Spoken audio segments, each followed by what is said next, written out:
सन 2019 की बात है। उत्तर प्रदेश के एक छोटे से शहर में रहने वाला अभिषेक अपने दोस्त विकास के साथ दिल्ली जाने वाला था। उन्हें रात की ट्रेन पकड़नी थी। समय लगभग रात के 11 बजे का था। दोनों दोस्त स्टेशन पर पहुंचे, लेकिन उस दिन स्टेशन पर अजीब सन्नाटा था। प्लेटफॉर्म पर बहुत कम लोग दिखाई दे रहे थे। अभिषेक ने कहा, आज स्टेशन इतना खाली क्यों है? विकास ने हंसते हुए कहा, आज भीड़ कम होगी। दोनों प्लेटफॉर्म पर बैठकर ट्रेन का इंतजार करने लगे। करीब 12 बजे अचानक लाउड स्पीकर पर एक आवाज आई, प्लेटफॉर्म नंबर 3 पर ट्रेन आने वाली है। लेकिन अजीब बात तो यह थी कि उस समय प्लेटफॉर्म नंबर 3 पर कोई नहीं था। अभिषेक और विकास जिज्ञासा में वहां चले गए। कुछ मिनट बाद दूर से एक पुरानी ट्रेन धीरे धीरे आती हुई दिखाई दी। उस ट्रेन की लाइट बहुत कमजोर थी और वह पुरानी लग रही थी। ट्रेन प्लेटफॉर्म पर आकर रुक गई, लेकिन अजीब बात यह है, उस ट्रेन से कोई उतरा नहीं और अंदर भी कम लोग दिख रहे थे। विकास बोला, चलो इसी में बैठ जाते। अभिषेक को थोड़ा अजीब लग रहा था, लेकिन दोनों ट्रेन में चले। जैसे ही ट्रेन चलने लगी, अभिषेक ने देखा कि सामने वाली सीट पर एक लड़की बैठी हुई है। वह सफेद साड़ी पहनी हुई थी। उसके लंबे बाल उसके चेहरे पर पड़े थे। वह बिल्कुल चुप बैठी थी। अभिषेक ने धीरे से विकास से कहा, देख, सामने वाली लड़की कितनी अजीब लग रही है ना? विकास ने भी देखा, लेकिन कुछ बोला नहीं। करीब 10 मिनट बाद ट्रेन अचानक रुक गई, लेकिन ट्रेन किसी स्टेशन पर नहीं रुकी थी। बाहर सिर्फ घना जंगल था। अभिषेक ने खिड़की से बाहर देखा। उस समय उसे लगा जैसे कोई उसे बाहर से घूर रहा है। डर के मारे उसने तुरंत नजर हटा ली।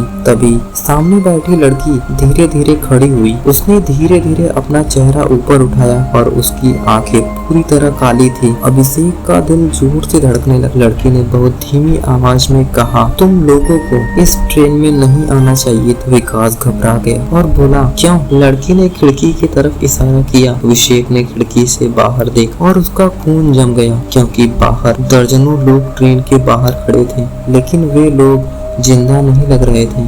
उनके चेहरे अजीब थे और वे सब ट्रेन की तरफ घूर रहे थे।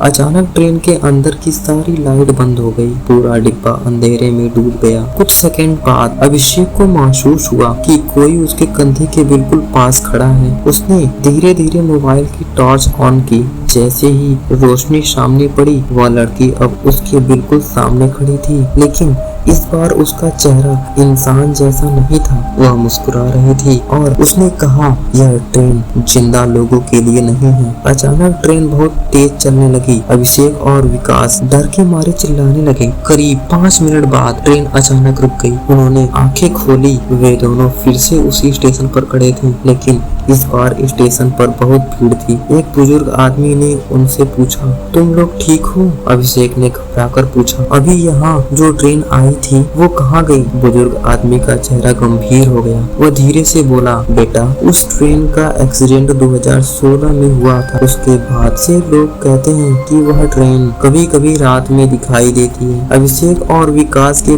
पैरों तले जमीन खिसक गई, क्योंकि उन्होंने जिस ट्रेन में सफर किया था वह ट्रेन तो कई साल पहले ही दुर्घटनाग्रस्त हो चुकी थी। और सबसे डरावनी बात यह थी कि जब उन्होंने अपने मोबाइल में फोटो देखी, उसमें वे दोनों ट्रेन के अंदर बैठे थे और उनके पीछे वह सफेद साड़ी वाली लड़की खड़ी थी। जब अभिषेक और विकास ने मोबाइल में वह फोटो देखी तो दोनों बहुत डर गए। उन्होंने तुरंत वह फोटो डिलीट कर दी। दोनों ने फैसला किया कि अब वे कभी उस ट्रेन के बारे में किसी से बात नहीं करेंगे। लेकिन कहानी यहीं खत्म नहीं हुई। करीब 3 दिन बाद रात को अभिषेक के फोन पर एक अनजान नंबर से मैसेज आया। मैसेज में सिर्फ एक फोटो थी। अभिषेक ने जैसे ही वो फोटो देखी, उसके हाथ कांपने लगे, क्योंकि वह फोटो उसी ट्रेन के अंदर की थी, लेकिन इस बार फोटो में सिर्फ विकास बैठा हुआ था और उसके पीछे वह सफेद साड़ी वाली लड़की खड़ी थी। फोटो के नीचे सिर्फ एक लाइन लिखी थी, अगली सीट तुम्हारी है।